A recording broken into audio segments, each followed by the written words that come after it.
قال الإمام الضياء المقدسي رحمه الله تعالى في كتابه الطب النبوي، قال: ذكر التداوي بالقسط البحري والزيت. القسط البحري ويعرف أيضا باسم العود الهندي، وهو معروف وفيه منافع عظيمة. جعل الله سبحانه وتعالى فيه أشفية ومنافع عديدة.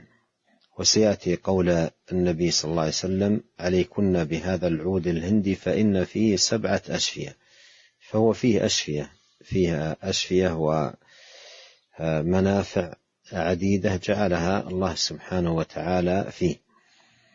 والزيت يعني عندما يخلط القسط بالزيت، زيت الزيتون، وزيت الزيتون أيضا فيه نفع عظيم.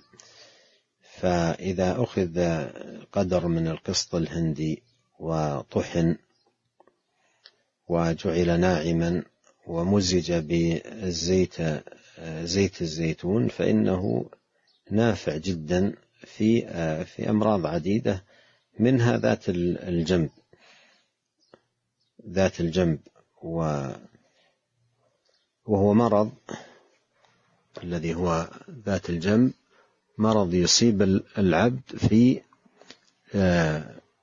جنبه فيكون مؤلما له.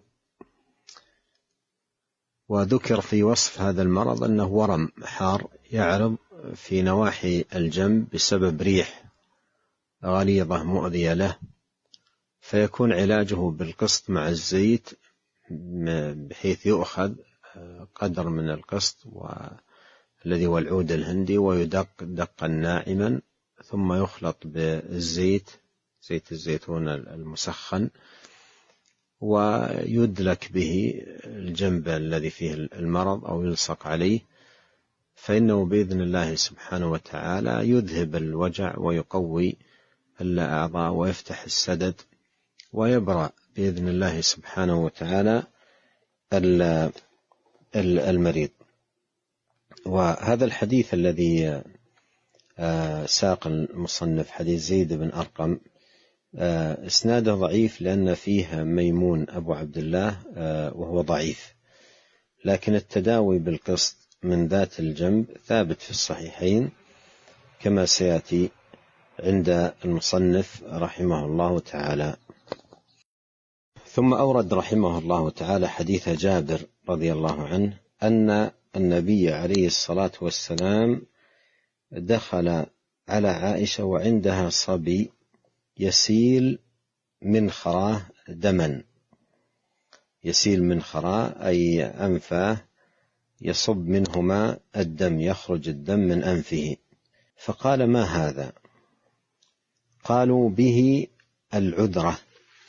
العذرة التهاب الحلق وحصول الوجع فيه. ويقول الحافظ ابن حجر: وهو الذي يسمى سقوط اللهات، سقوط اللهات. فكانوا يعالجون هذا السقوط كما سيأتي في الحديث الذي بعده، بأن يدغرن الحلق، يعني يغمزن بالإصبع حلق الطفل لرفع اللهات، وهذا مؤذي للطفل وشديد عليه.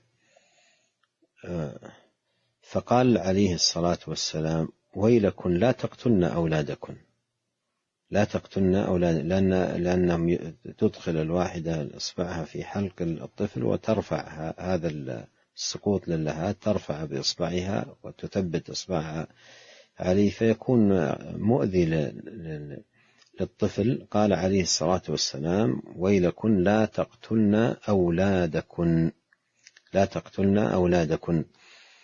هذا نهي عن هذه الطريقة التي هي مؤذية للطفل وشديدة، ويترتب عليها مضرة له.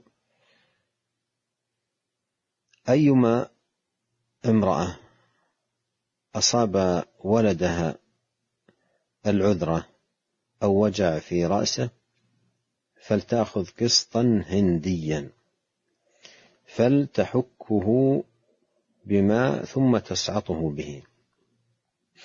فلتحكه بماء يعني تحكه، هو عود، القسط هو عود، وتحكه بماء أي تنعمه بالماء، تنعم القسط وتضعه في الماء، تحكه بشيء حتى يسقط ناعما في الماء، يسقط رذاذ ناعم في الماء فيصبح الماء ممزوج بالقسط. ثم تسعطه به أي تجعله سعوطا، تسعطه به أي تجعل من هذا الماء المخلوط بالقسط الهندي في أنفه. قال فأمر عائشة فصنعت ذلك به فبرئ أي شفي. وهذا الالتهاب الحلق والزكام،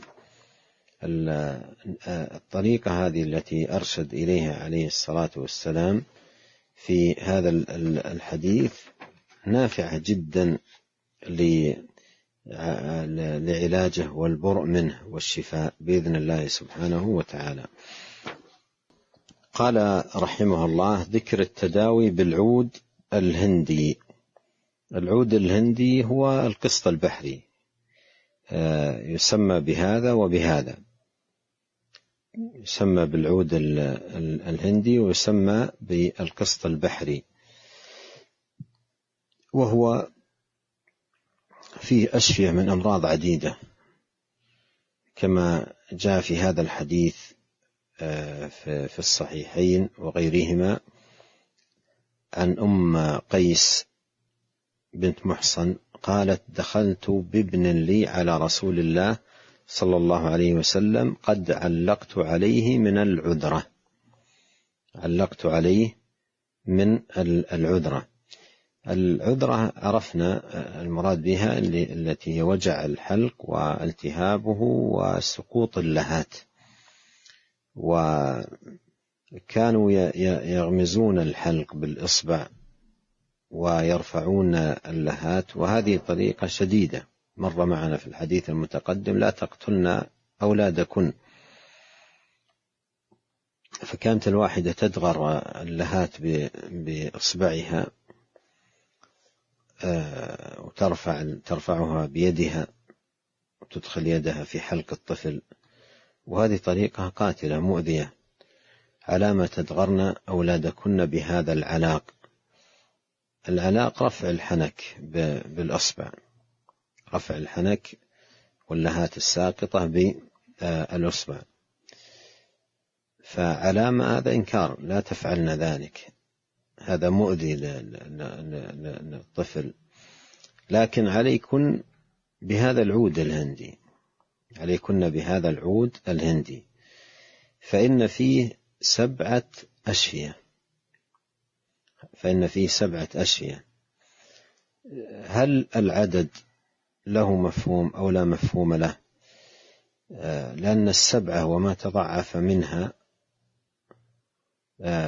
مثل 7 و70 و700 تستعملها العرب في التكثير، يعني لا يراد العدد نفسه، وقد يكون العدد مراد فلا يكون حاصرا للأشفية التي فيها في هذه 7، لكن أهمها 7 أشفية، وإلا يذكرون في هذا القسط أشفية كثيرة ونفع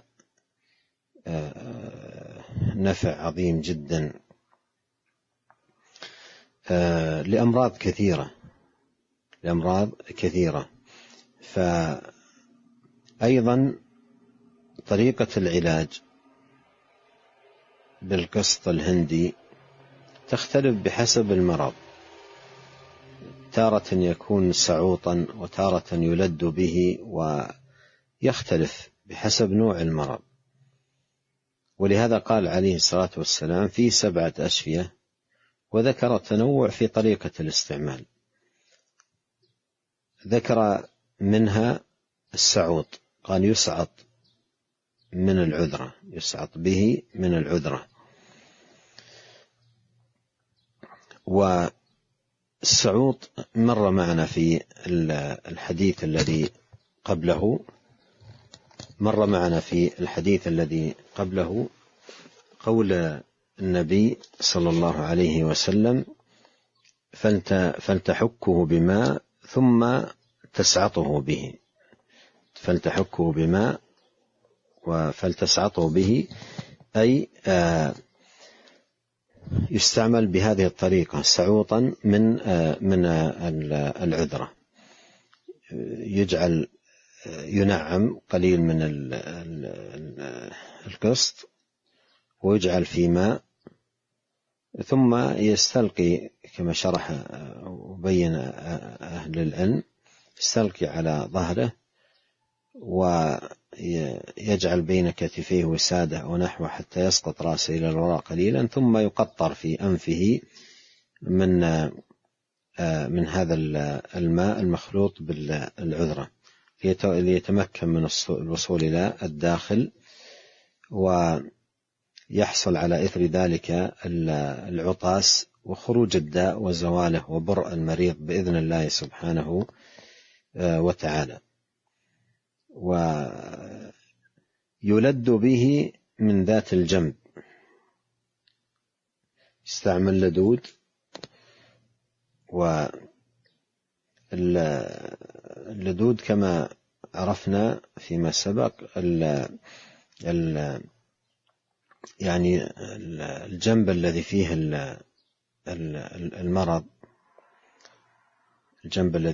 المرض، يوضع ينعم القسط ويوضع معه زيت، ثم يدلك به أو يلصق على الجنب الذي فيه مرض، وبإذن الله سبحانه وتعالى يكون فيه شفاء من ذلك.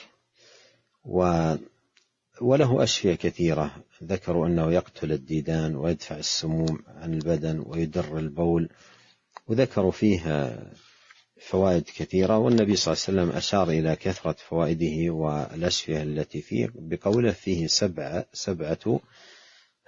أشفية.